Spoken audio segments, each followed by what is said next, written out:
ছোট উৎসবকেও বড় করে উঠানো যায়। যে কোনো ধরনের উৎসব, যে কোনো ধরনের একটা পার্বণকেও যে এত সুন্দর করা যায়, সেটা আপনাদের মতো সুন্দর মননের মানসিকতার লোকজন দ্বারাই সম্ভব, যেটা গঙ্গাধরপট্টির এই বি ব্লকের জনসাধারণের মাঝে, হিন্দু সম্প্রদায়ের মাঝে আমি দেখতে পেলাম। আসলে মানিকগঞ্জে যতগুলা বাংলাদেশের যে 64টা ডিস্ট্রিক্ট রয়েছে, তার মধ্যে মানিকগঞ্জ বলবো ওয়ান অফ দা, যে ডিস্ট্রিক্টটার মধ্যে এই হিন্দু, বৌদ্ধ, খ্রিস্টান, মুসলিম যে সম্প্রীতি, এটার মানে অন্যতম উৎকৃষ্ট উদাহরণ হলো মানিকগঞ্জ। কিছুদিন আগে আমাদের প্রধান উপদেষ্টা মহোদয় বিশেষ সহকারী স্যার এসেছিলেন, উনি বলে গেলেন যে মানিকগঞ্জের মতো এরকম সহমর্মিতা উনি এর আগে অবলোকন করেননি। এটা কিন্তু আমাদের জন্য এক ধরনের স্বীকৃতি। আর একটা বিষয়ে আমরা সবসময় সোচ্চার আছি, সেটা হলো যে আমাদের সংখ্যালঘু সম্প্রদায়, আপনারা তো সংখ্যালঘু না, এছাড়াও কিন্তু আরো সংখ্যালঘু সম্প্রদায় আমাদের দেশের বিভিন্ন আনাচে কোনাচে আছে, যাদের সংখ্যা একদম কম অথবা আরো ধীরে ধীরে কমে যাচ্ছে।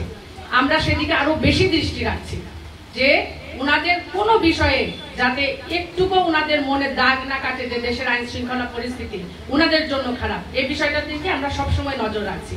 আর এই 2025 শারদীয় দুর্গোৎসব উপলক্ষে আমরা কিন্তু নিশ্চিত নিরাপত্তার ব্যবস্থা করেছি।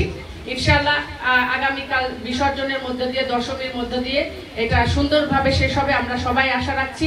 মানিকগঞ্জ জেলা পুলিশের পাশাপাশি আমাদের সাথে সেনাবাহিনী রয়েছে, র্যাব রয়েছে, আমাদের কিন্তু আরো যে আইন শৃঙ্খলা রক্ষাকারী বাহিনীর সদস্যগণ রয়েছে, সবাই কিন্তু অক্লান্ত আমরা পরিশ্রম করছি।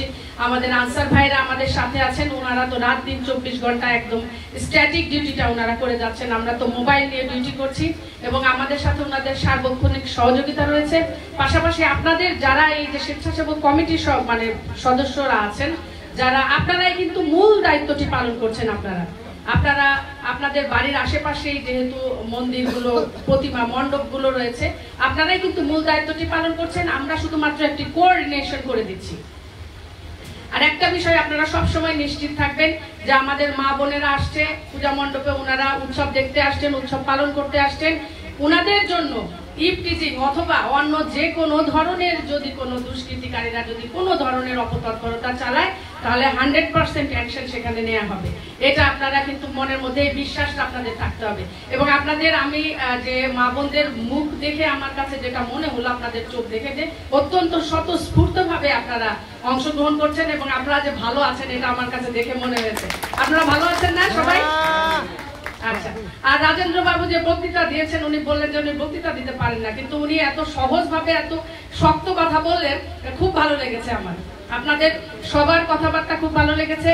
আর এই উৎসবে আপনারা এখন মনে হয় আপনাদের আরো অনেক ধরনের আনুষ্ঠানিকতা আছে, আর আমরা সময় নষ্ট করব না, অন্যান্য মণ্ডপে আমরা যাব, দেখব। আমি আমার ওসি সাহেবকে বলেছিলাম যে আমাকে প্রান্তিক জনগোষ্ঠীর মণ্ডপগুলাতে নিয়ে চলেন। বড় বড় মণ্ডপ তো দেখি আমরা সবসময় হাতের নাগালে থাকে, চোখের সামনে থাকে। প্রান্তিক গোষ্ঠী যেখানে একদম ছোট ছোট মন্দির, যেসব জায়গায় সহজে কেউ যায় না, ওই সব জায়গাতে আমি যেতে চাই। ওনারা কিভাবে পালন করছেন, কিভাবে উৎসব করছেন, ওইটা আমাদের দেখার একটু শখ। আর আমরা গেলে ওনাদেরও তো আরেকটু মনোবলটা একটু চাঙ্গা হয়। তো আপনারা সবাই দোয়া করবেন, আর আমরা আছি সবসময় আপনাদের পাশে। আপনাদের সহযোগিতা ইনশাল্লাহ এই পূজার পার্বণটা ভালোভাবে শেষ হবে, এই আশাবাদ ব্যক্ত করে আপনাদের সকলকে শুভেচ্ছা জানিয়ে কৃতজ্ঞতা বলে শেষ করছি। সকলকে ধন্যবাদ।